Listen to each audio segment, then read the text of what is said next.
receiving this transmission. You are the Resistance.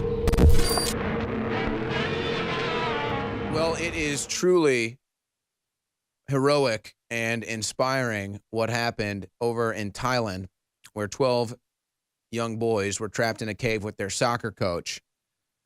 And men and women came to their rescue, put their lives on the line. One former Thailand Navy SEAL, Saman Gunan, even gave his life, ensuring that the air tanks were in proper place so that the children could be saved.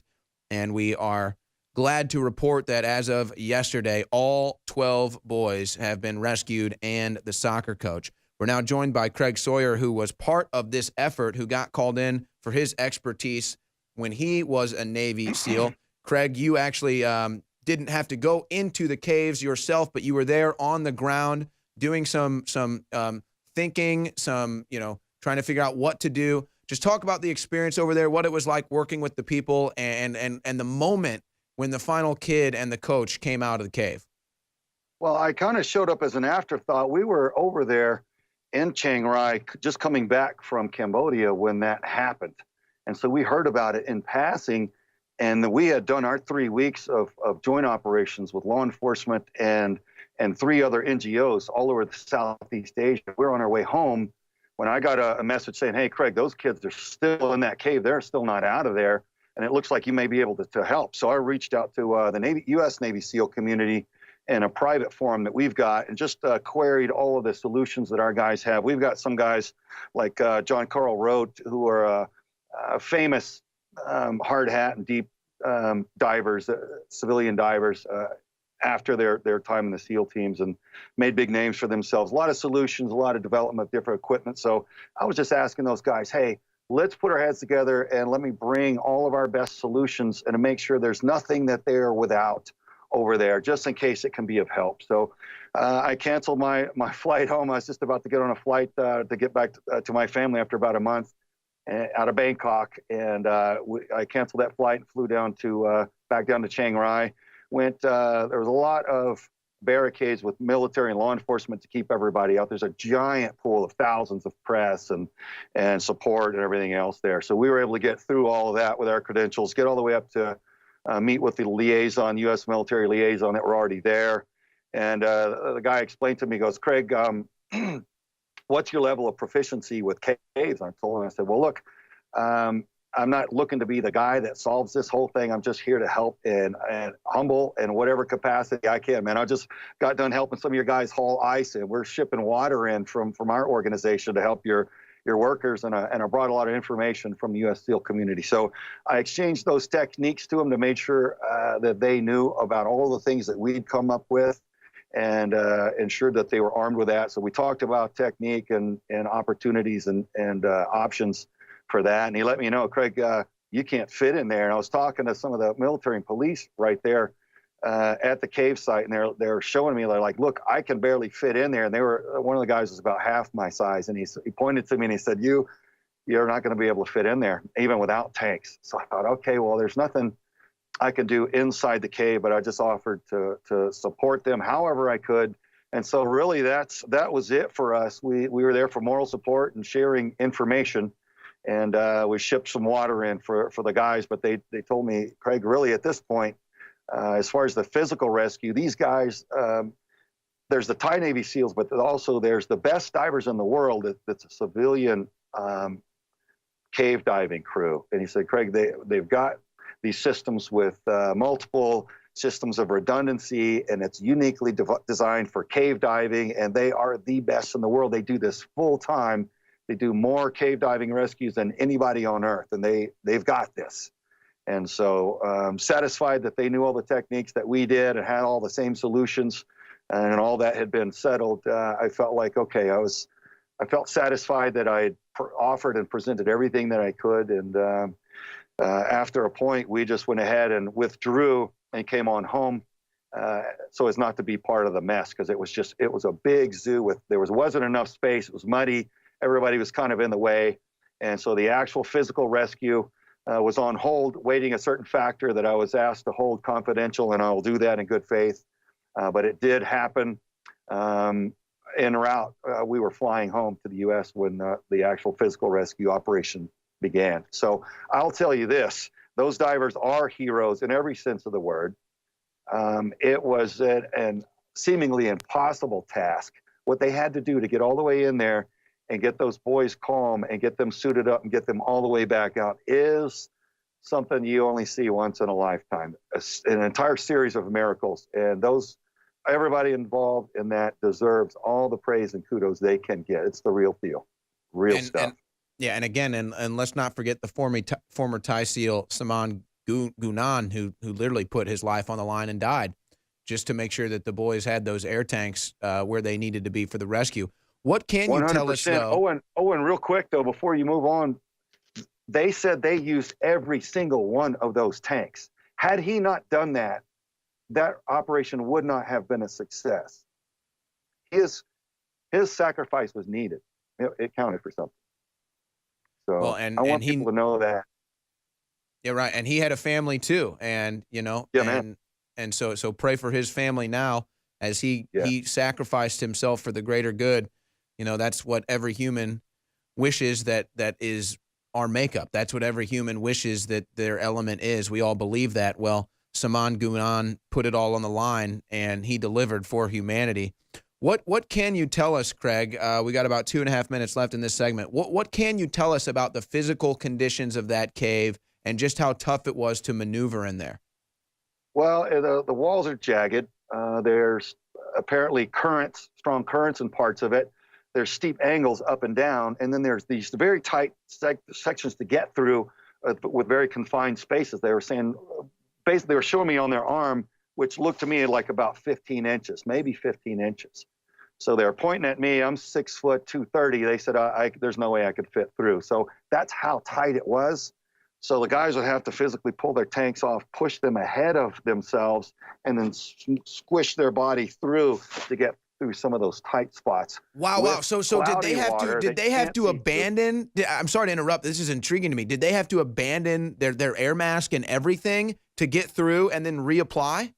Not necessarily compromise the seal or their mask or their regulator system, but they would have had to pull their tanks off of their body, as I understand it, and push them through that void first, and then slide their body through, force their body through after it, and then put the tanks back on. So just unthinkable circumstance in the dark with zero vis in the water and all the other factors. Man, it's just really inspiring. It's a bright, shining moment in humanity. It really is. I mean, how are they able to maneuver? I mean, a miracle, you could say, and it is a miracle, but how are they able to maneuver in such a difficult, cave makeup with zero visibility? How were they able to do that? Well, they brought lights, and so they would illuminate best they could. But underwater, a lot of times you go by feel, and you got your instruments. But I mean, you can see the lights on the guys as they're going through. So look, they made it happen, man. It was a situation that most people felt was impossible. They had written it off prior, thinking that the team was lost, and then the rains stopped and the water receded a little bit, and they decided to go do another search. And through a series of miracles, they located them and then set about the plan to get them out of there against all odds. Wow.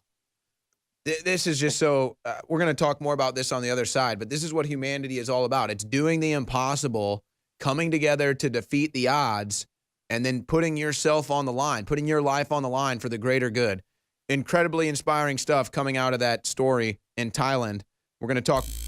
Well, Craig Sawyer certainly knows what it means to put your life on the line for the greater good and for others, and that's why he joins me today to talk about the Thailand cave rescue, where 12 boys and their soccer coach were stuck in a cave. All were rescued in a mission that seemed impossible. Craig, I want to get your take as you were there on the ground and you absorbed some of the scenery there. I'm sure you were speaking with a lot of people involved in this at the time.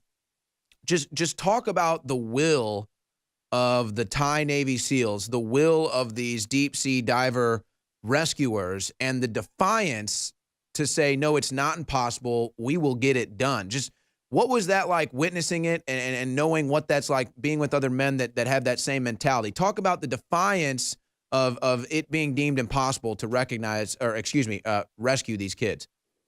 Yeah, man. Well, the Thai SEALs have a good rep for that, and some things are universal. I've cross trained with numerous special forces units around the world, and what they say is essentially the same. They say it in a different accent, and they have different equipment, but really, it's the same guys, and they look a little bit differently. They sound a little bit different, but they're really expressing the same thing. So, the Thai SEALs are great guys, and I've cross trained with their counter-terrorist unit, and back in the late '90s, and similar guys there as well. But look, at the dive site, it was a beehive of activity. There was just a lot of equipment coming in. There was a lot of planning, a lot of stress, and just agonizing over what they were going to do. Because again, nobody wanted to execute this plan until they really had to, because everybody was looking for a better solution, because this was a really risky plan, but it was the best one under the circumstances. So there was a great effort looking for something safer, looking for something more effective. They were looking at drilling. Can you drill? Well, no, there's like an 800-meter mountain, a jungle mountain directly above the cave site itself. So getting equipment up there and drilling down to it or across to it wasn't really an option with the amount of time. It was really rainy and muddy. It just made everything much more difficult. So space was limited. There were dozens and dozens of big generator trucks there. There were, like I said, just tent after tent after tent with thousands of press. They're just flooded international press pool. And so there's a lot of stress, a lot of praying. There are people there doing vigils, monks. And it was really kind of beautiful in that sense. People just hoping and praying and wanting those boys out of there. So, man, the rescue divers and Thai SEALs were all on board, just wanting to be part of the solution and make sure that those boys got out of there one way or another. The question was, how was it going to happen? And was the right decision going to be made to get them out of there without getting any of them killed? How many could get brought out of there before the floodwaters came in and ended the equation for everybody? You're talking about hours to get all the way in there, and then hours to get all the way back out. It's not like you just run in and grab one and run back out. It's a miracle journey to get all the way in there, and then the same thing to get all the way back out. When I heard they got all 12, I was like, oh, that's amazing. That is an absolute miracle. This is a day to be celebrated globally. Yeah, I mean, truly. honestly, I mean, just getting 2 or 4 out would have been a miracle, because they didn't think they could get any of them out. And we've already talked about kind of the makeup of the cave with the jagged edges. It's dark in the water, almost zero visibility, tight squeezes, and that type of stuff. But talk about kind of the layout of the cave when it comes to the lengthiness of how far they had to dive just to reach the boys and then to get back. I mean, I was under the impression you're talking about a couple of maybe a mile or so or more nautical miles, and the odds of just being able to maneuver. I mean, how are they maneuvering all this great distance with almost no visibility? I mean, they obviously don't have a map in front of them. Talk about how they defied those odds. Well, we use a compass to do that generally, but in a cave, you run a line, a cable or a rope or a series of ropes so that you don't lose your way. Because it's easy to get disoriented with cloudy water and poor visibility and poor lighting. You turn on a light in cloudy water and it just looks like a big glow in front of your face. You still can't really see anything. So a lot of times the light doesn't necessarily help. So they're following that line by faith, by feel a lot of times. So it's, it's the worst of the worst. This is by far and away the most complex, the most challenging, and the most dangerous rescue dive I know about. And I think it's far and away the most risky cave dive that's ever been executed. So history has been made here in more ways than one. Just an amazing series of miracles, in my opinion, that allowed this to happen. When I heard they got them all out, all 12 boys and the coach, I just shook my head and said a prayer. And you consider how difficult this is for even a Navy SEAL, even the Thai Navy SEALs to be able to swim through that and trek through that. It's an extremely amazing mission for them. But then to actually get the boys to go through there too, unexperienced swimmers, unexperienced with deep sea diving. I mean, they had a lot of work to do just on their end to make this possible. Yeah, I don't know how much of this I should relay, but I think some of it's already come out now. There was consideration on sedating the boys because, look, panic is death under there in those situations. Young man, you put him underwater with a regulator and a mask for the first time. If he's not comfortable and he starts getting scared, he can panic and start ripping everybody's mask and kicking and really cause a lot of damage and cause multiple people to lose their lives. So it was considered to sedate the boys. So we all felt like that was probably the most prudent measure, and even restraining their hands so they couldn't reach up and start ripping masks and panicking and causing damage. Because really, those divers, there was going to be one in front of the boy and one in back with a kind of like a flexible backboard so that they can control the boy and move him out. One in front, one in back. And so that the boy was controlled. So boy wouldn't need to do anything. A small child, a young boy like that's not really going to solve any problems underwater in adverse conditions like that in an unfamiliar environment. Those divers are going to really solve all the problems. So they just needed the boys to be willing and calm passengers, and they could get them out. So that's why the consideration for sedation under those circumstances. So a lot of us had come up with the same solutions on almost all of those issues. And I just thank God that it worked. And it just, man, I still can't believe they got them all. It's just a beautiful, beautiful occurrence. It truly is. And again, it just shows you the power of humanity to defy the odds, to stand up and just the will to put yourself out there for the greater good and to then become a hero. That is truly what it's all about. Craig Sawyer, thank you so much for joining us. Thank you for sharing your account of what you witnessed there. And as usual, we'll be in touch. You're always offering us great content here on The War Room. All right. Thank you, Juan. So there goes Craig Sawyer. Wow. I mean, just incredible to think about all the measures that had to be taken, all the odds that had to be defeated, the men and women that had to put it on the line for it to be possible. Just incredible. I wonder what those 12 boys' life is going to be like from here on out. I think they're going to be really happy to be alive and outside of that cave. We'll be right back. If you are receiving this transmission, you are the Resistance. Extendowise, the latest product from InfoWarsLife.com, fuses all the known compounds that have been proven to be good for our hearts and cardiovascular system. And listen, everybody's got a heart. Well, actually, maybe Hillary and George Soros don't, but everybody else has a heart, and this product is amazing. So, if you have a heart and you want the very best product out there that's designed to aid a healthy heart and cardiovascular system, it's Extendowise, available at InfoWarsLife.com. And like all of our products are game changers, this baby is the most souped up, awesome version the top formulators can come up with and still be affordable. It's one of the very best heart pills out there. It's Extendowise. So, get some for yourself and family and friends. It's got the very best fish oil from the fjords. It's very, very pure, very, very clean, and has the EPA type that is specifically good for the heart, cardiovascular system.